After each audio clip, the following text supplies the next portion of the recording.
I'm Luke from Schwartzworth Motorsport, and this is our E46 330 Budget Endurance race car known as Wurstmeister. We've been running this car for a bit over 6 years now with some mates and I, and over that time it's got a little bit less budget, but a little bit less slow. However, we have gotten a bit less slow, particularly at entry and egress of the vehicle. So we want to try and work on maximising the amount of time we have in the event of an emergency to get out of the car. I do a lot of work on the car, a lot of the design, so in the event of something happens and one of my friends gets barbecued, their wives are going to come and ask me questions first and foremost. So I would like to put a little bit more emphasis on safety. And today in the video, we're going to be installing a proper extinguisher system in the car. So we've been running with one of these, well, many of these. We have to replace them fairly frequently, so 1 kilo fire extinguisher in the car. It's the minimum requirement for our series, but they're not great. They're a bit average, and in the event of a fire, we're probably more likely to be running around in our underwear at trackside screaming, "I'm on fire," like Ricky Bobby, than actually doing anything about it. Help me, Oprah Winfrey! So we have here a Lifeline 2020 mechanical 3-litre extinguisher kit. This is sold by Racer Industries here in Australia, which is part of the Cool Drive team. And obviously Cool Drive are no strangers to racing, V8 supercar teams, a lot of great brands. So what's in the Lifeline 2020 mechanical kit? Well, there is obviously instructions, which are important because the instructions are written to an FIA guideline. So even if you're not racing an FIA, you'd be saying to ignore it. Comes with stickers, fully stick stickers for your toolbox. Don't do that, put them on the car. This is what the marshals look at to know how to trigger the fire extinguisher kit. A couple of Bowden cables. So again, this is a mechanical kit, so it's operated by the cable. So one's for the driver to pull if they need to, and one is for the marshals to pull, and it's located on the outside of the car near the electrical isolator.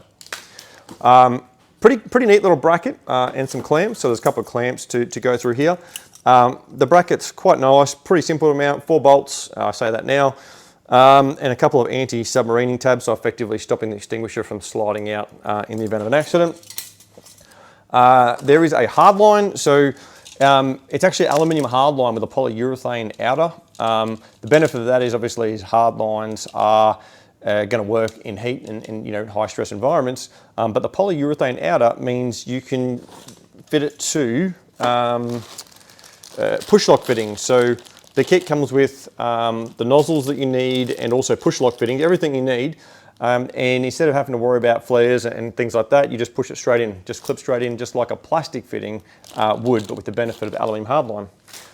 And finally, the 3-litre extinguisher itself. So this is a 10-year lifespan with a 2-year service interval and significantly more power than the little 1 kilo one.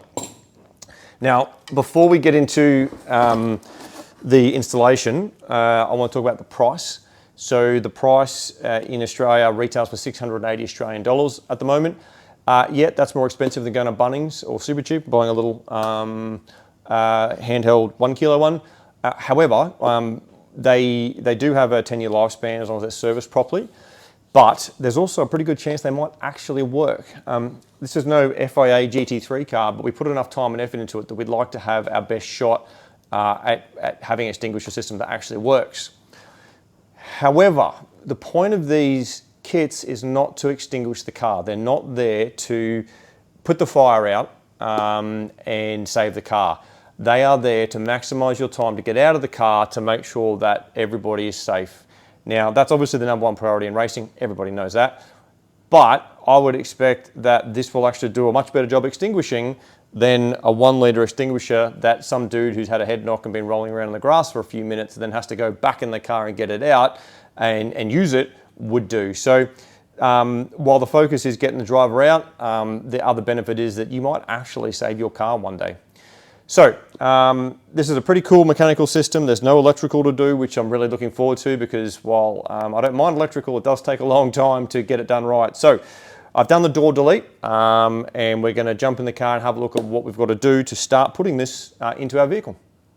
So we want to mount the firebomb in the passenger side of the car here. A couple of things to consider. We've got a fuel tank here that we want to be able to get access to, so potentially sort of kneeling in here when we need to work, 'cause there's a lot of fittings and pumps and stuff under there. At the front, we've got to access the race logic and the fuse box, so you kind of want to be able to get to there as well. But most importantly, during a driver change, there is a person kneeling in here helping with the harnessing. So this area here, ideally, sort of from here back, sort of needs to stay clear. So we want to try and mount it kind of just at the front here. There are a couple of complications. So we have a chassis rail that goes down here. So the black marks are the stitch weld. So the rail sits sort of down underneath there, which means we can use that real estate for nut certs, but you can't use the area where sort of there's a close second skin or probably a double skin. We have fuel lines and fuel pressure reg running under the floor here, so that's going to make it a bit harder. We've got this wonderful chunk of plate here, and nothing's flat, not even close to flat. So we're probably going to have to try and make up some sort of device to mount it across here. So let's see how we go getting that thing in here. So after a little pseudoscience using some expanding foam to make a pattern and some CAD work, this is the final extinguisher bracket.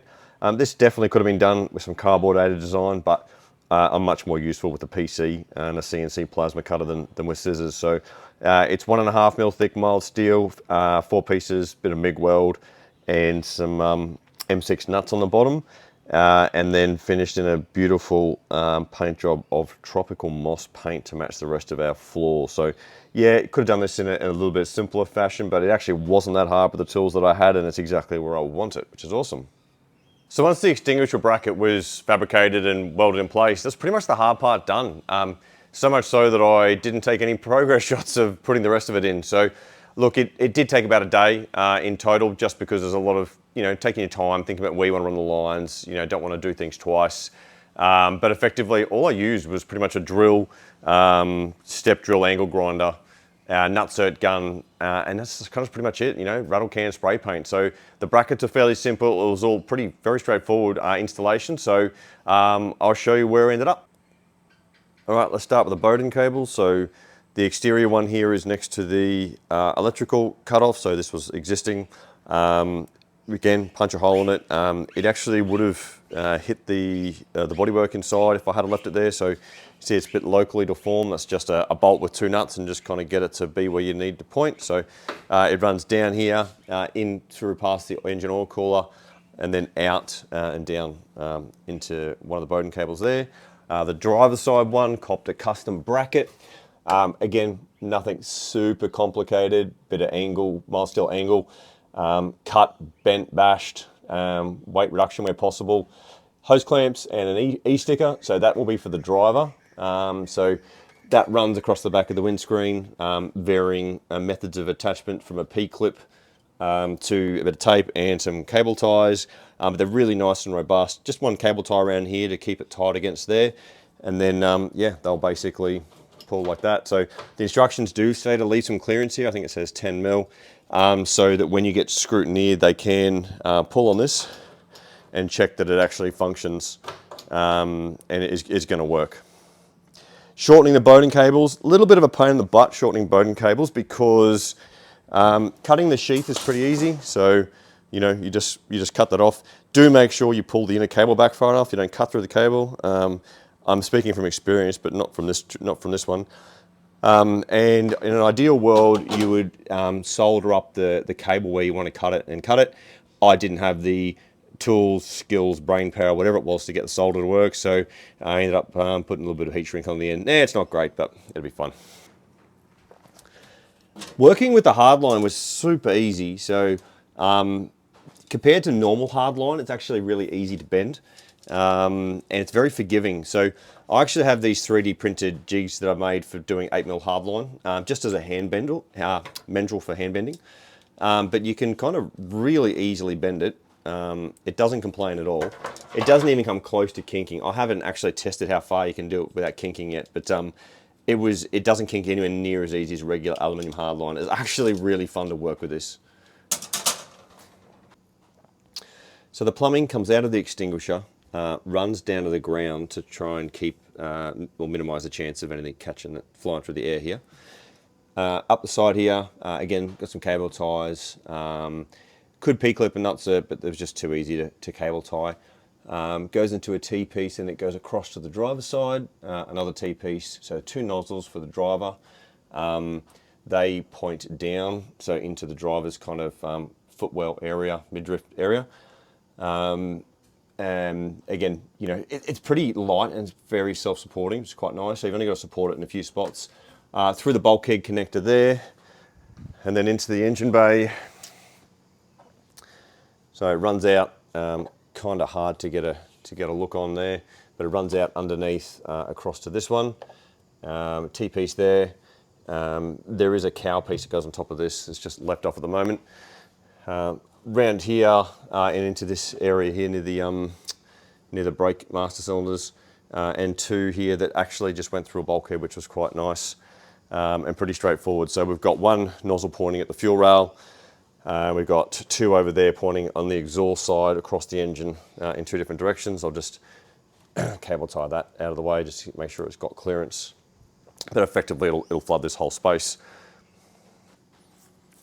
So the brackets are really easy. It's just aluminium angle, cut a piece off, drill 3 holes, so two holes for the mounts and 1 for the nozzle, all just done with a step drill, hand finish the bit of curve, take the sharp edges off it, 2 nutserts into the dash bar, and you've got mounts, very rigid, very robust. So there's these 2 here, and there's also the one in the engine bay, and it was super fast, super easy. I think the highlight, I guess you know, the best memory here, I guess, is the fact that the hardline is so easy to work with that usually you do the job like this and then you get to the hardline and it's a real pain. But this was just, yeah, all push lock stuff. It's very easy. It's very compliant. So, yeah, super stoked with how that's turned out.